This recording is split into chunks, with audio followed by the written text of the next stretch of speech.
অবস্থাপন্ন ধনী মুসলিম নরনারীর জন্য যদি যাকাত ফরজ হয়, তাহলে প্রয়োজনের অতিরিক্তটুকু যাকাত দিয়ে দিতে বলে নাই, বলেছে ব্যয় করে দেওয়ার জন্য। আল্লাহ এখানেও বলতে পারতো প্রয়োজনের অতিরিক্তটুকু ব্যয় না, যাকাত দিয়ে দাও, তাহলে আমরা যাকাতের সাথে অর্থনৈতিক একটা ব্যবস্থার মিলন ঘটাইতে পারতাম। তাহলে ব্যয় যদি করে দেই, আমার কাছে তো থাকতেছেই না আর কোনো কিছু, তো যাকাত দিব কেমনে?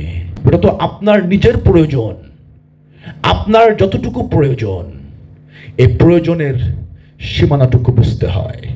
কিন্তু তথাকথিত ইসলামিক স্কলার, যাদের সূত্রপাত উমাইয়া এবং আব্বাসীয় গংদের থেকে, তারা বললেন না না না না, ব্যক্তি মালিকানা এবং পুঁজি ইসলামে জায়েজ। সুতরাং তোমরা মালিক হও, মালিক সাজো, সম্পদের পাহাড় গড়ো, প্রতিপত্তির পাহাড় গড়ো, সম্পদের মালিক সাজো, তারপরে ওখান থেকে একটু দান করে দিলেই ওইটা হালাল হয়ে গেল ওই সম্পত্তি। বাহ!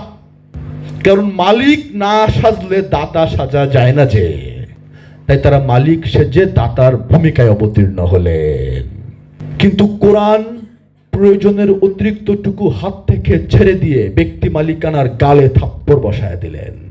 থাকছেই তো না, আর না থাকলে তো মালিকও সাজার অপশন নাই।